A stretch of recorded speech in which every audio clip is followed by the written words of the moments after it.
Magandang umaga, Pilipinas. Maksyong morning po sa inyong lahat.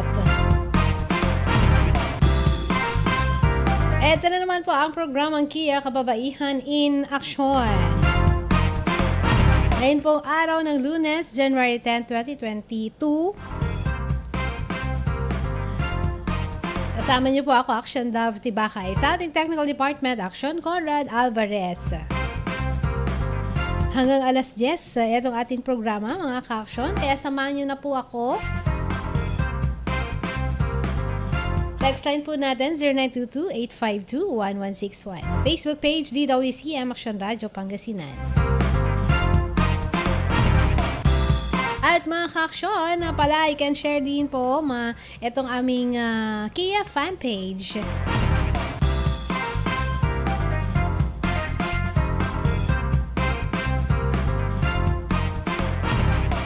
Bago tayo mag-umpisa dito sa ating programa, mga ka-action, ito muna, may isa muna tayong balita.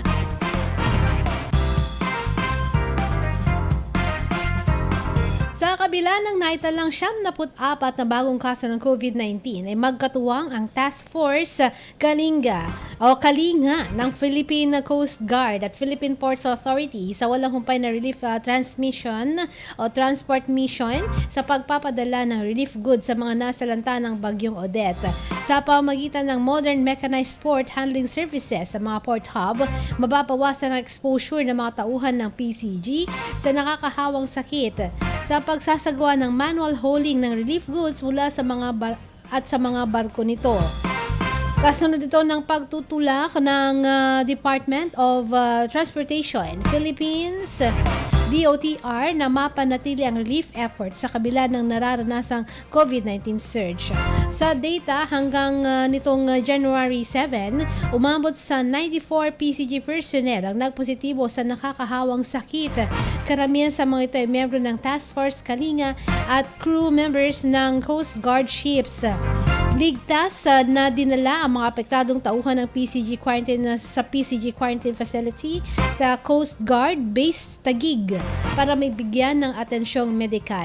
At dahil dito humingi ng tulong si Task Force Kalinga Commander Coast Guard Rear Admiral Ronnie Hilgaban sa PPA sa cargo operations. Nagpasalamat naman si PCG Commandant Coast Guard Admiral Leopoldo Roya kay PPA General Manager Attorney J. Daniel Santiago sa pagtugon upang maitulong ang humanitarian assistance at disaster response operations. Base naman sa data hanggang January 8, umabot na sa 1,851.6 tons ng relief goods at critical supplies ang naibiyahe ng PCG para masuportahan ang rehabilitasyon ng mga apektadong pamilya ng bagyong Odette. This news is brought to you by Celine Plus Syrup. Tulungang gawing fully loaded ang immunity nila with Celine Plus. Ang balitang ito ay hatid sa inyo ng ACS Manufacturing Corporation. ISO certified. World-class quality.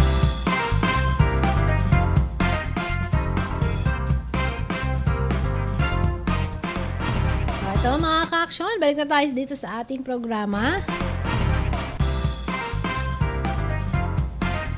Muli ako yung mga ngamusta sa ating mga ka-aksyon. Naway, maayos naman yung makiramdam nung iba sa atin. Okay lamang po ba kayo? Yan, kasi nga dahil itong flu season, itong Enero, Pebrero, mga ka-aksyon, malamig kasi ang panahon. So maraming medyo nada-down sa ngayon. At alam niyo naman, dahil yung mga pinapakitang symptoms nitong flu, itong kaso, ay kabilang doon sa COVID. Kaya yan yung isa sa mga nakikita nilang dahilan bakit medyo tumataas itong kaso ng COVID-19 dito sa atin. So kayo ay aking papayuhan. Ayan, yung iba kasi natatakot na pumunta sa ospital kasi baka mamaya mas lalo pang mapalala o lumala yung kanilang karamdaman. Kaya home treatment na lamang po ang ginagawa kapag nagkakaroon sila ng flu.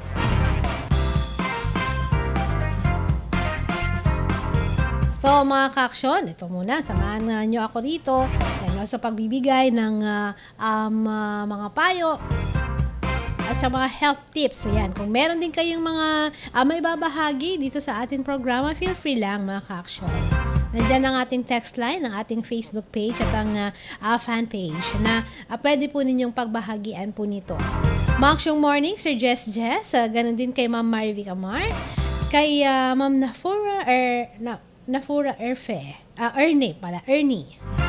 Good morning, keep safe. Sila ay nanonood daw dyan from Taiwan. At pinapabati, shout out daw kay Mrs. niya, Carlota Matsumoto in Osaka, Japan. Yan, hello po sa inyo. Thank you sa panunood po ninyo. And paano ba kasi yung gagawin natin? Siyempre, yung lagi na lamang na pinapayo sa ngayon, lalo na alam po ninyong medyo masama yung pakiramdam po ninyo. Kung maaari, i-avoid po ninyo na lumabas ng inyong bahay. Ganda sana. Ito yung kagandahan ng mga meron kayong mga nandyan na nakaprepare na gamot sa inyong bahay. Minsan nga, di ba, sa medicine cabinets po natin. Kasi yung iba sabihin nila, ba't ako ba bibili ng gamot na ganyan? Wala namang may sakit sa amin. Yan yung mga paghahanda po natin. In case of na mangailangan kayo, meron kayong makukuha dyan. Para iwas yung labas ng labas, iwas yung nakikipagsiksikan po tayo doon sa mga lugar, dyan sa mga pamilihan, ganyan. Kasi eto yung unang-una na ipinapayo sa atin. Yung iwasan po natin yung mga matataong mga lugar.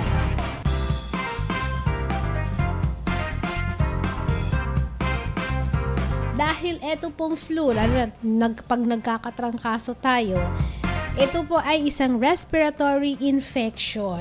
Nakaapektuhan ang mga tao each year. Ito yung iba naman, may mga ibang panahon silang nakakaramdam sila ng trangkaso, pero ito yung peak niya. Na malamig yung panahon po natin. Ito pa nga, hindi pa nga sumasabay yung ibang mga sakit kapag ganitong dumarating yung malamig na panahon.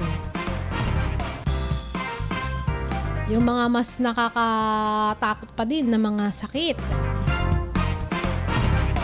Tapos naman yung mga holidays na na-celebrate po natin.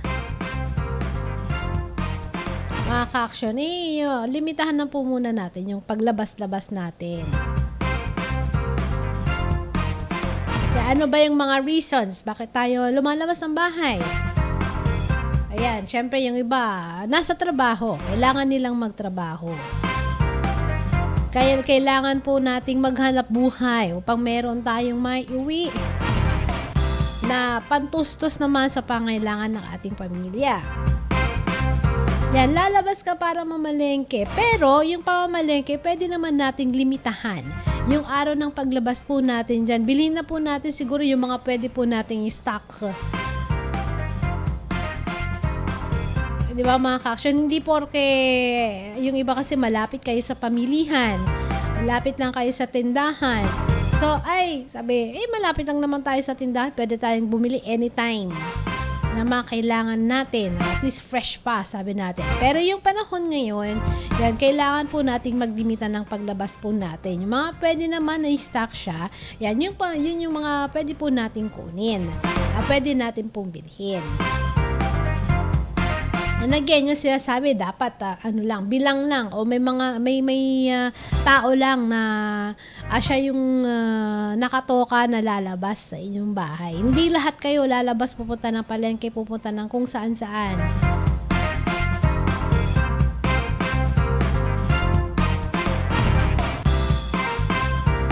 Yan, una yun, iwasan nyo ang pagpunta sa mga matataong mga lugar.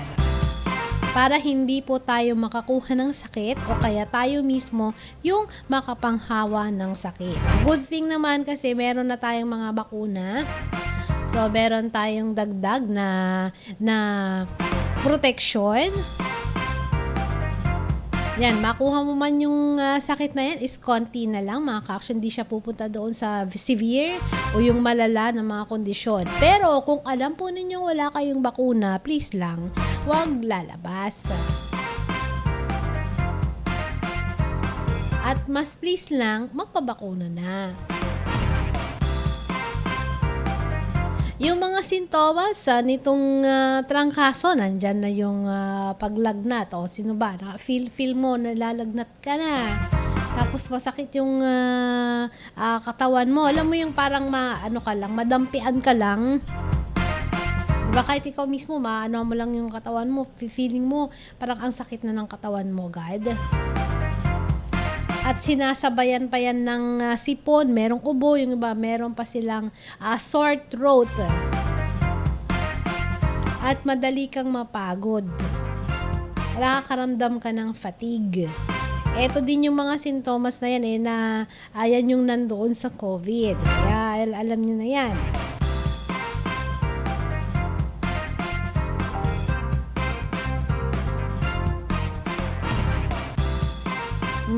Okay. Yung mga sintomas na ito, mag-i-improve naman siya. Mag-i-improve siya siguro mga 1 linggo kasi depende pa rin doon sa severity nito. Yung iba mas maaga pa dyan, di ba? Basta nandyan na nakapagpahinga kayo ng mas maayos na pahinga ninyo. Nandyan yung tamang gamot po natin. Minsan din kasi pahinga lang din ang kailangan ng ating katawan kapag ganyan nakakuha ng mga sakit na tulad po niyan. Ang importante kung ano yung mga symptoms na lumalabas, yun po yung gagamutin po natin. Pabati muna. Eto, okay. Ito, basa ko. Binabati ko po si Ma'am Cecilia De Vera ng Amado Street. Ayan, dito sa Dagupan. Good morning po, Ma'am Cecilia De Vera. Na lagi pong nakatutok dito sa ating mga programa. Laging nakikinig sa mga programa ng Aksyon Radyo Pangasinan. Okay, Action Clear. Pagbalik mo, bigyan kita agad ng spaghetti. Ang gusto mo, Jabi? Mangdong? Ayan, kailangan pa natin ng konting-konting mga pahinga pa. Pero doon sa mga nakakatanda, na yung kanilang mga immune system is medyo pahina na, sila yung medyo natatagalan yung kanilang paggaling. Mas mahina kasi yung kanilang immune system. Kaya kahit minsan masasabi natin dangerous sa kanila o mapanganib sa kanilang pagkakaroon ng sakit. Minsan nga kahit simpleng sipon lang, natatagalan sa kanila kasi nga mahina na yung kanilang immune system. Kaya dapat po natin na siguraduhin, dapat po natin mabantayan na napapalakas po natin yung immune systems po natin para hindi po tayo na madaling makapitan ng mga sakit. Ayan, kung meron naman kayong mga kasama na mga tao na alam po natin high risk sila na makakuha nitong mga sakit, syempre, unang-una, protektahan na po natin yung sarili natin para hindi natin sila mahawaan in case, diba? Hindi natin sila mapapasahan ng kung anumang mga sakit na nakukuha din natin sa labas. Dahil nga doon minsan sa mga unnecessary na mga lakad po natin. Yung gusto mo lang gumala ba? Yung sinasabi po natin, diba?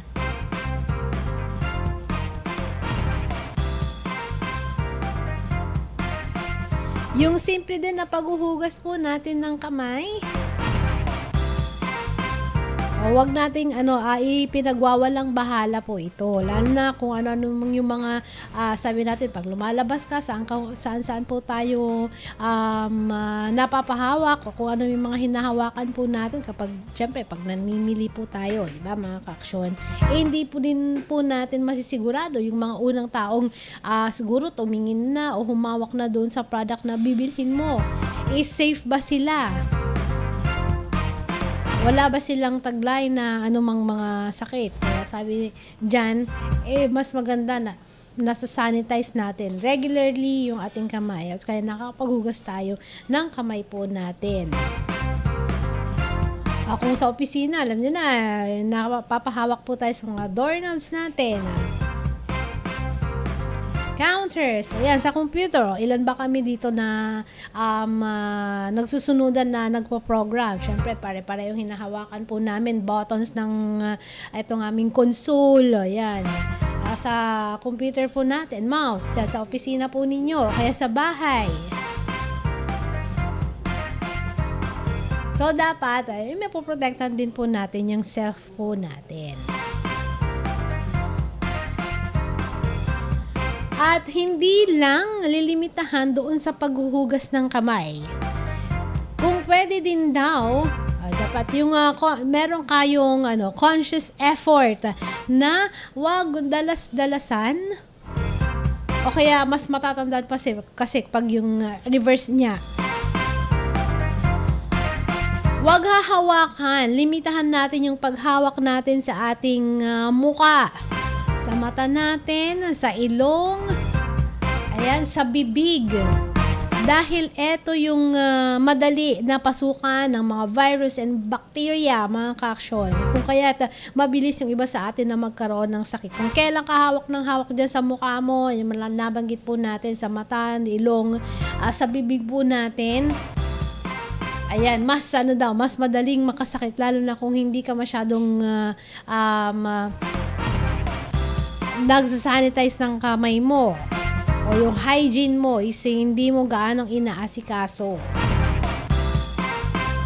Hindi lang sa air, hindi lang sa hangin nakakapag-travel ang virus, kundi nakakapasok yan sa loob ng katawan natin sa pamagitan ng infected na mga kamay po natin kapag lagi po natin hinahawakan yung ating muka.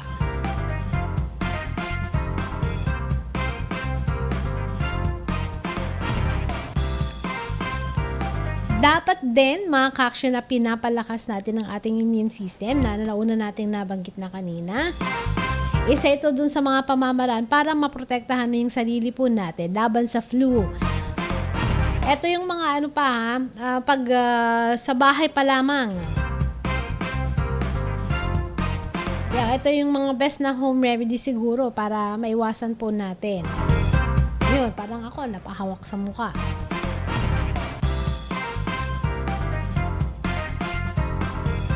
Pero nakapag-alcohol naman na tayo kanina at every time lang mamaya pagkatapos ng program sinasanitize din natin itong ating paligid dito para naman ma-safe dun sa mga susunod na upo. Yung ilan naman sa amin, kita nyo naman pag nagpo-program sila naka-face mask pa rin, di ba mga ka-aksyon?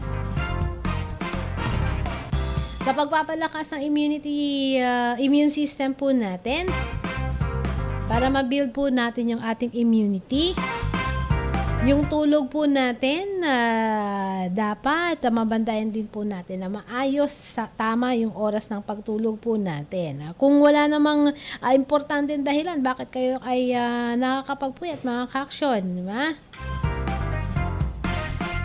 Iwasan na lamang po natin yung pagpupuyat para ma-maintain po natin na mataas yung ating immunity, malakas yung ating immunity.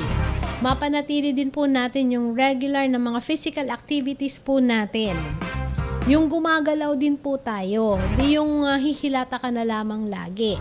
At least 30 minutes, 3 times a day. Ayan, mayroong, yung iba higit pa dyan, di ba? Kasi kapag nag-umpisa ka nang magtrabaho, lalo na kapag naiiwan kayo sa bahay, kapag nakapag-umpisa ka na sa pagtatrabaho, dire-diretso na yan, di ba? Tapos mayroon ka na lang konting time para ikaw ay makapag-break o kaya naman ay makapag-pahinga. Ilimitahan yung pagkain ng mga matatamis o yung mga mahilig sa matatamis dyan. Ilimit lamang po natin.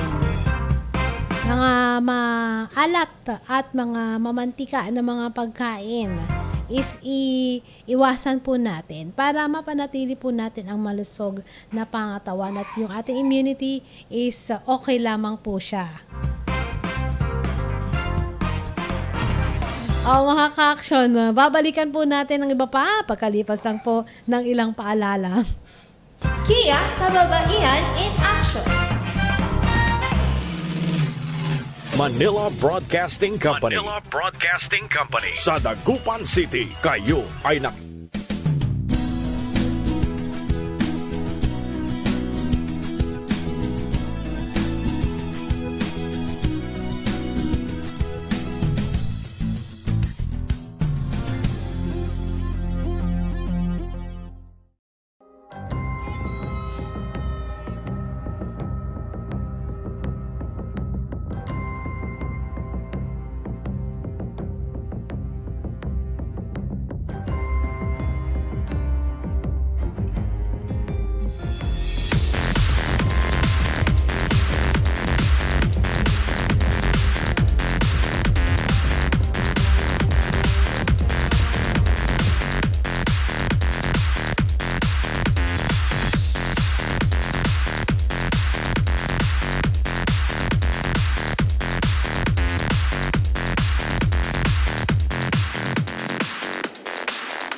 Tuloy-tuloy na po tayo dito sa ating programa, Kia Kababaihan in Action. Kasama niyo pa rin po ako, Action Dove Tibakay, Technical Department Action Conrad Alvarez. Yan, nandyan pa ba yung ating mga ka-aksyon? Oo naman, sa katunayan ito, pinapabati si... Wait lang, saan na ba yung name? Ito si Ma'am Liza Ichigi o Ijichi ng Japan. Nasa Japan po sila. Pero yung nagsabi po sa akin dito, nakalimutan na saan. Ma'am Liza, saan na po ba kayo dyan sa may Japan? Salamat po sa inyong panonood dito po sa aming programa, Kia Kababaihan in Action. At ganun din kay Ma'am Vanessa Ramiscal, Sir Orlando Tamayo Nabor. Hello po sa inyo. Salamat sa inyong panonood. At kay Joyce, ayan, sana'y lumakas pa. Lumakas pa tayo sa pagkain. Pasira na yung diet, ano? Eto mga ka-action, tuloy na nga po tayo dito sa ating programa. Pero isa pang balita. Nasa crisis mode na ngayon ng Philippine General Hospital sa Maynila. Ito ay dahil 40% ng kanilang COVID-19 health workers ang nagpositibo na sa virus at ngayon naka-quarantine. Ayon kay Dr. Jonas Del Rosario, tagapagsalita ng PGH, nasa 2,000 ang health workers ang nagtatrabaho sa ospital. Sa nasabing bilang 310 ang nagpositibo sa virus. Sinabi pa ni Del Rosario na nauubos na ang mga doktor, nurses at support staff dahil naka-quarantine ang mga ito. Napipilay na aniya ang operasyon ng PGH. Ang balitang ito ay hatid sa inyo ng Downy. Magbangong buhay na. Enjoy the tag-init minus ang heat with Downy Antibac. Ang balitang ito ay hatid sa inyo ng ACS Manufacturing Corporation, ISO Certified, World-Class Quality.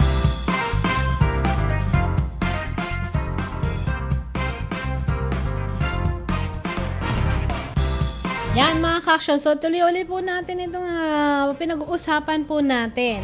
Yan, kapag nandyan po kayo sa bahay ninyo, doon sa mga tinatamaan ng flu, ng trangkaso, ayan, dyan lamang po kayo sa bahay po ninyo at siguraduhin po natin na nagpapahinga tayo.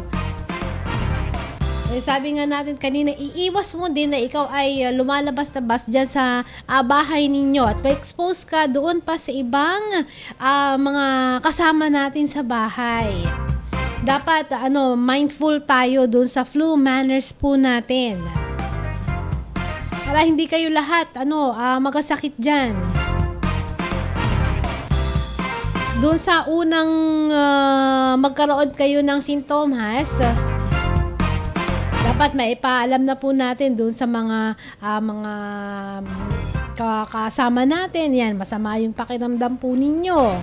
Ay kayo ay nilalagnat kayo kung ano man yung nararamdaman po ninyo dyan. Dahil yung mga symptoms na yan is contagious siya. Nakakahawa po ang mga yan. I-take advantage, samantalin po natin yung time na hindi tayo magtatrabaho. At talagang bigyan natin ng pagkakataon yung katawan natin na makapagpahinga naman tayo. Kung kailangan, nandiyan ka nakahilata ka, yan yung time talagang kailangan mong humilata. Matulog ng maghapon. Na wag mo lang kakalimutan syempre na ikaw ay inom ng gamot mo. At dapat plenty of fluids. Uminom lagi ng tubig. Yan, yung natural, siguro, kailangan mo din ng kalamansi dahil basta vitamin C.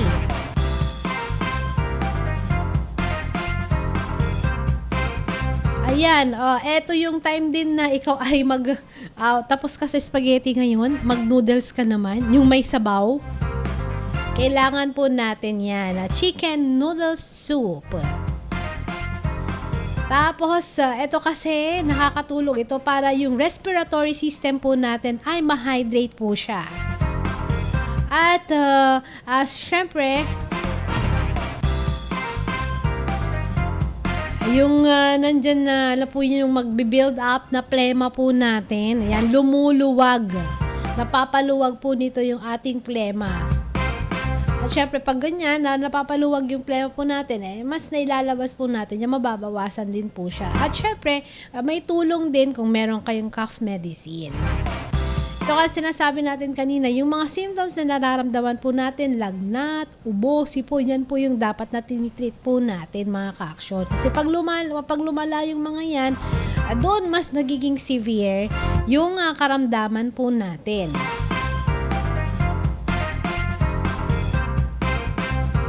Dahil kung hindi po natin, alam po yung nahayaan po natin, nandyan yung phlegm po natin. Pag nag-build up po ang mga yan sa baga po natin, infection ang kalalabasan po niyan.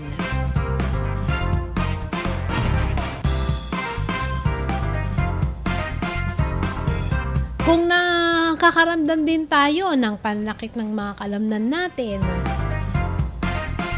may mga over-the-counter medicines po tayo na pwedeng i-take, pwedeng inumin. Acetaminophen, ibuprofen, or naproxen. Ito po yung mga klase ng mga gamot na pwede po nating i-intake. Depende po kung ano yung mga symptoms na yan. At syempre, doon sa kalagayan mo, kung pwede ba yung mga gamot na yan. Kasi baka mamaya yung isa sa mga gamot na yan is may allergy ka.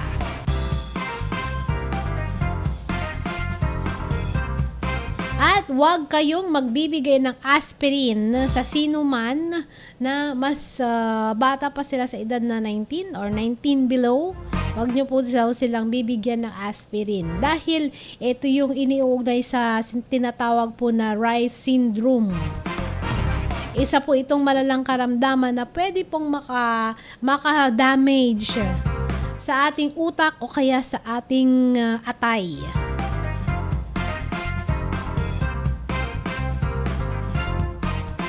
Yan, kung ang problema nyo naman, yung ubo ninyo,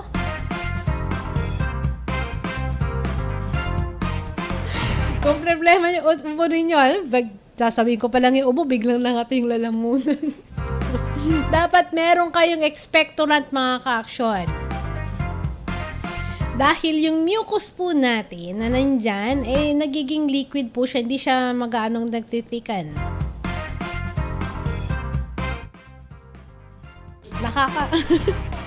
Masutil.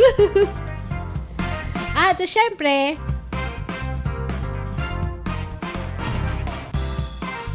bumubuka ko yung Conrad, ano? Ang dami mo ako. Ayan, kailangan daw natin ng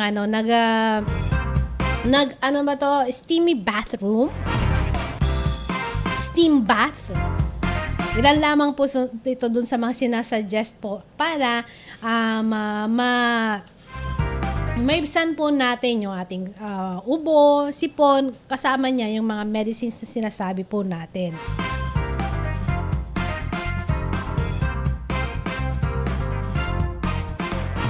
Tinatawaan talaga ako ni Kuya Conrad, oh. At ito din, dapat meron kayong humidifier. Dapat, lalo na daw kung masyadong dry sa inyong paligid, kailangan nyo ng mist humidifier or vaporizer para, mapahupa niya yung congestion at saka yung pagkubo natin. Kaya pala kung minsan, di ba, pag sobrang mainit, tapos ubo ka ng ubo, yun pa din yun pala. So, kailangan mo ng humidifier. Kaya kung wala ka dyan, dapat may sapat na ventilation doon sa lugar po ninyo. Hangin, nakakapasok at labas ang hangin.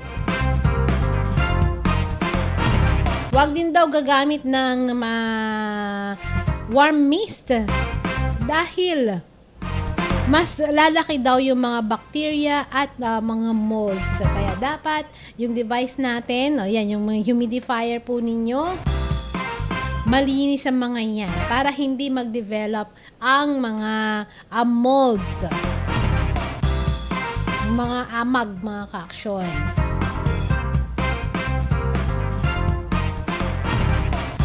At eto din, huwag niyong kakalimutan yung saline nose drops or sprays. Meron po niyan sa mga over-the-counter, mabibili po natin over-the-counter sa mga drugs at grocery stores. ligtas din daw etong mga to maski sa mga bata. Pero alam niyo na, pag mga bata pinag-uusapan na po, dapat wag basta-basta din gumagamit. Kahit pa minsan mabasa po natin, wag po basta-basta gagamit niya. Dapat meron kayong advice. Yan ay naisabi po natin sa ating mga doktor. Dahil dyan siguro yung mga para ito doon sa mga tao na barado yung kanilang ilong. Hindi ka makahinga, di ba?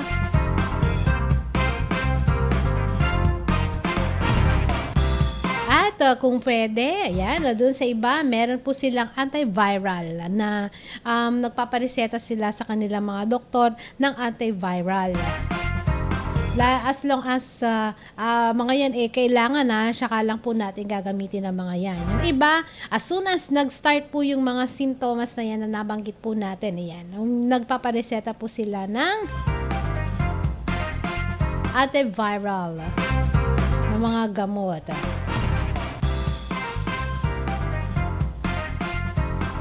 Okay, mga ka-action, sana matandaan po ninyo itong mga to. Yung mga simple lamang na home remedies kapag nagkakaroon kayo ng flu.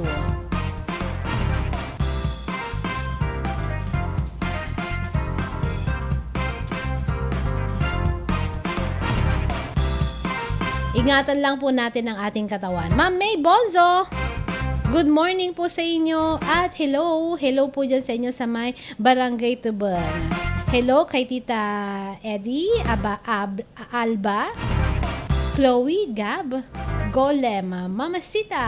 Ayan, sabi niya, salamat. Salamat din po sa inyo, Ma'am May Bonzo.